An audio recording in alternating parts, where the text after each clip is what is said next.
Hola hermanos, muy buenas tardes. El día de hoy un día muy caluroso, se está yendo el frío, gracias al Señor, y estamos grabando un devocional más. Debo confesar que fui muy bendecido con la lectura de Angelito el día de hoy y felicitar a Angelito, a Yael, a cada joven, a cada chica, Pris, Adri, Sandy, Sara. Gracias por el esfuerzo tan grande que están haciendo de bendecirnos a través de la lectura de la palabra de Dios. Espero que estemos creciendo de una forma fenomenal cada uno de nosotros. Y también quiero animar a toda la iglesia a seguir haciéndolo, seguir leyendo la Biblia. A los adultos que estamos en el discipulado de mi experiencia con Dios, no dejes de hacerlo. Qué gran bendición es poderlo llevar a cabo juntos.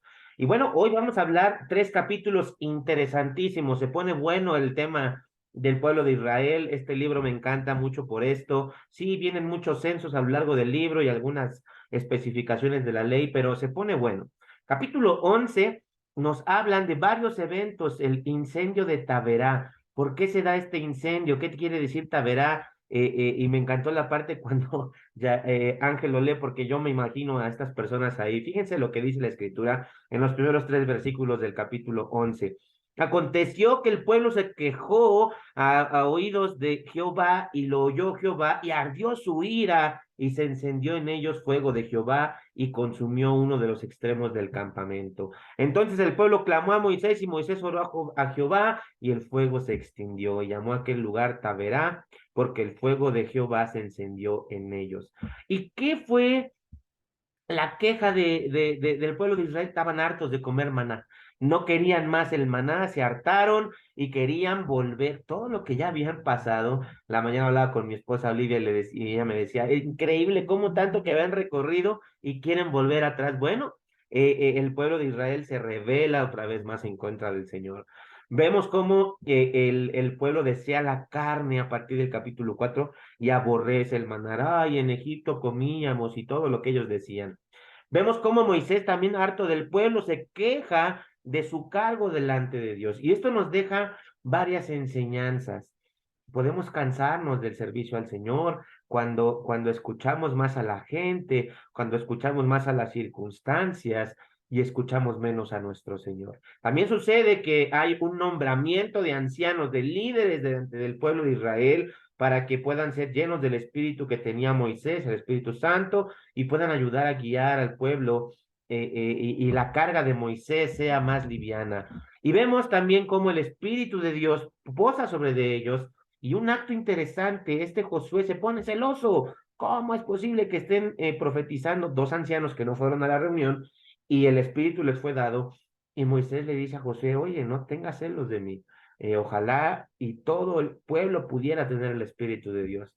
Y sabes algo, yo aquí quiero hacer una reflexión.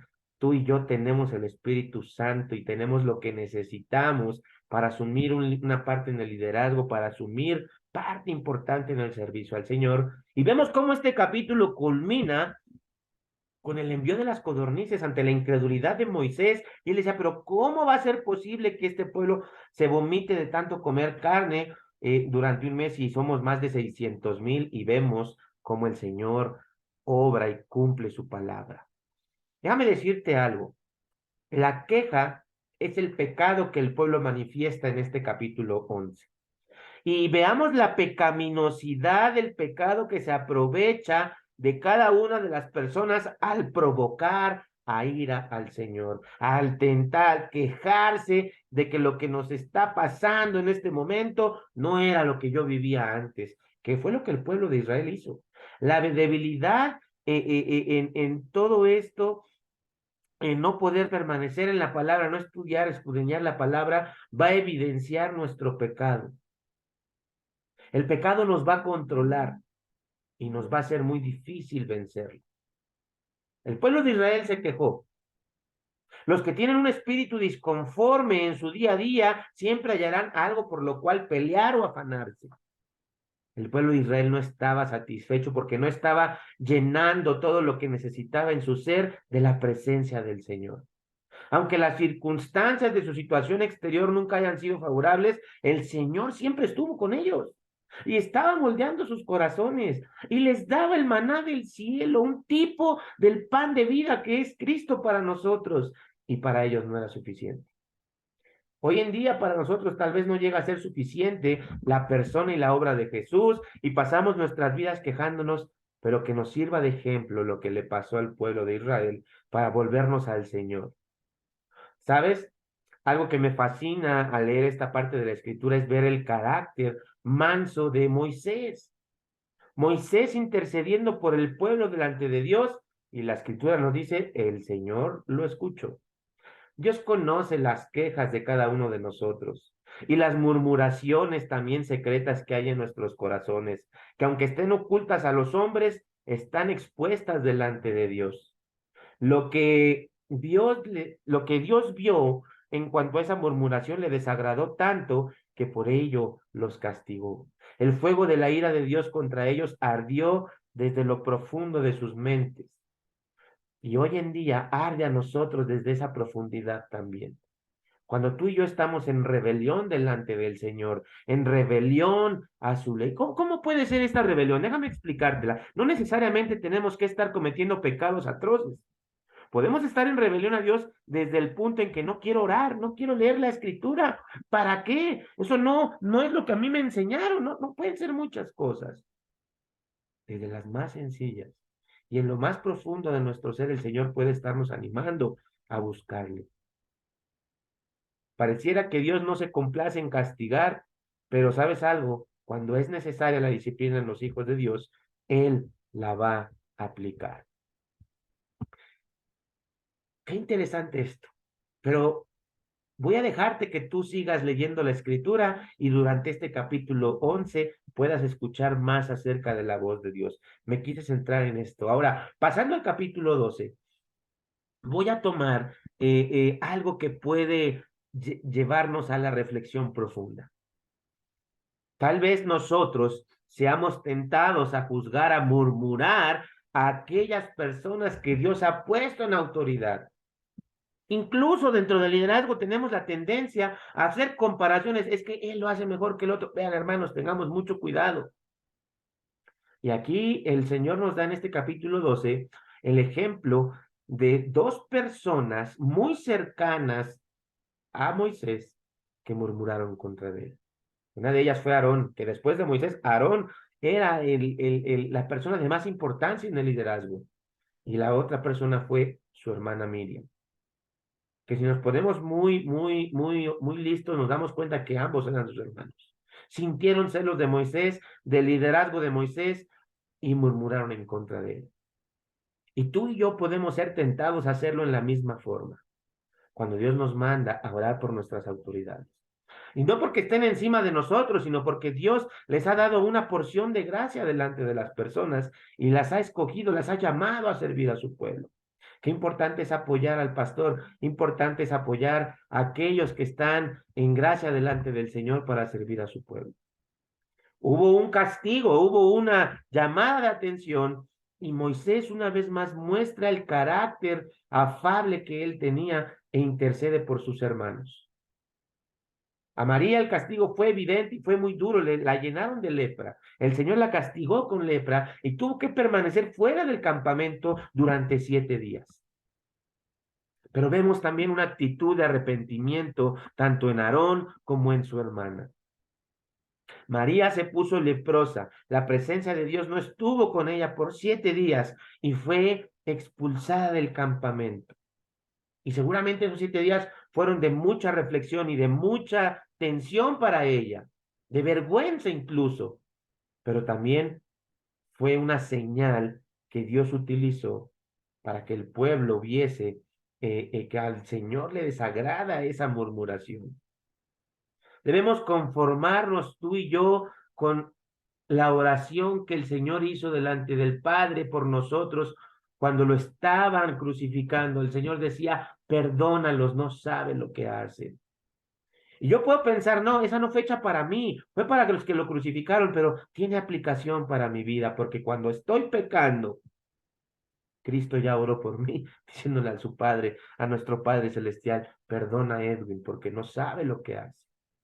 Y tenemos que siempre tener una actitud de arrepentimiento constante, para que nada se oponga ni nos impida seguir adelante a ese llamamiento supremo que el Señor nos ha hecho en Cristo Jesús.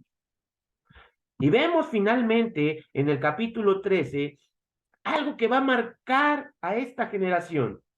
Dios escoge, después de haber seleccionado a ancianos para ayudarle a Moisés a juzgar, Dios a través de le dice a Moisés, oye, escoge a 12 varones, uno de cada tribu, para que vayan y exploren la tierra de Canaán. Dios les da instrucciones claras y qué es lo que tienen que hacer. En este capítulo 13 y el que sigue, se relata una historia memorable, pero al mismo tiempo triste para el pueblo de Israel. Justo en las fronteras de Canaán, a punto de cruzar a la tierra prometida. Incluso vamos a leer en estos dos capítulos, en el que hoy leímos y en el que mañana vamos a leer, una sentencia pronunciada de parte de Dios ante el pueblo de Israel, que incluso alcanza a Moisés. Una sentencia pronunciada de parte de Dios para ellos para que se dieran cuenta de las consecuencias de sus pecados. Moisés manda a estos jóvenes a explorar la tierra prometida y hay diferentes tipos de rendición de cuentas al momento que estos chicos regresan. Vemos en el versículo 21 al 25 cómo los exploradores de la tierra trajeron consigo un racimo de uvas y otras frutas como prueba de las bondades de Dios para esa tierra, la cual Dios ya les había dado al pueblo de Israel. Les había dicho que todo lo que hubiese en Canaán era para ellos. Pero también podemos ver cómo otros dentro de los 12, lo que otros trajeron fueron malas noticias.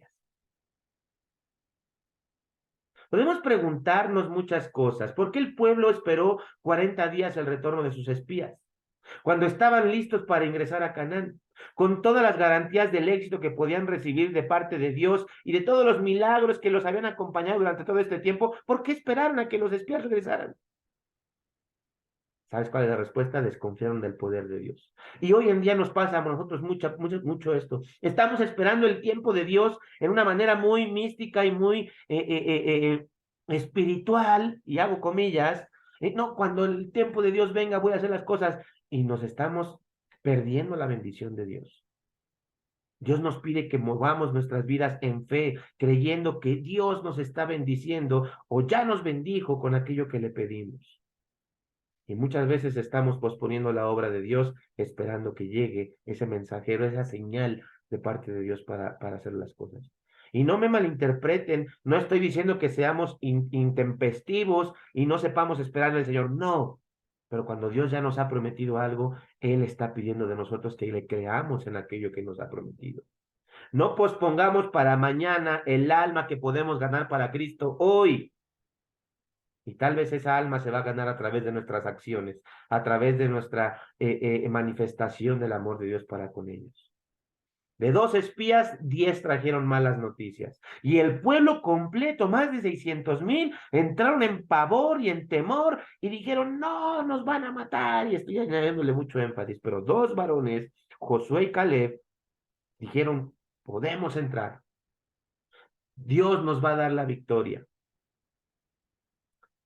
Y muchas veces eso pasa con nosotros. Vemos el panorama desde una perspectiva humana y pensamos que nunca vamos a lograr algo. Se nos olvida que Jesucristo afirmó la promesa de que Él va a estar con nosotros todos los días hasta el fin del mundo. Y eso hace la diferencia, hermanos. ¿Cuál es el espíritu que tú y yo vamos a adoptar? ¿El de Josué y Caleb o el de los 10 otros espías que fueron a la tierra de Canaán? ¿Cuál va a ser la manera en la que tú y yo vamos a actuar? Las dificultades que hay en nuestro camino como creyentes van a ser muchas, muchas, hermanos. Pero, ¿sabes? Cada una de ellas pierden importancia y se esfuman en el momento que tú y yo tenemos una fe viva y activa en el poder y las promesas de Dios. Todas las cosas son posibles para aquel que cree, dice la Escritura.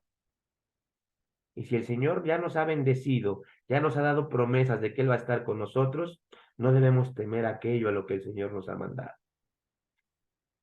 No se tiene que creer a las circunstancias o a personas que no están permaneciendo fieles a la palabra de Dios, sino debemos de creer siempre a lo que Dios nos ha dicho en su palabra. Que el Señor nos ayude a permanecer creyendo en la verdad que nos ha dejado en su palabra. Entonces encontraremos que para los que aman a Dios, todas las cosas son para bien y que para Dios nada hay que sea imposible. Hermanos, te animo a que te metas en tu palabra, en la escritura, en la lectura del día de hoy y permitas que Dios te siga bendiciendo. Si puedes compartir de qué manera Dios te ha bendecido a través de la lectura, adelante. Este libro se pone buenísimo, disfrútenlo y vean cómo Dios nos ha mostrado cosas, ejemplos que nosotros podemos tomar y aplicar hoy en día en nuestras vidas. Hermanos, que el Señor les continúe bendiciendo y sigamos adelante en esta aventura de seguir leyendo y creciendo juntos en la palabra de Dios. Nos vemos.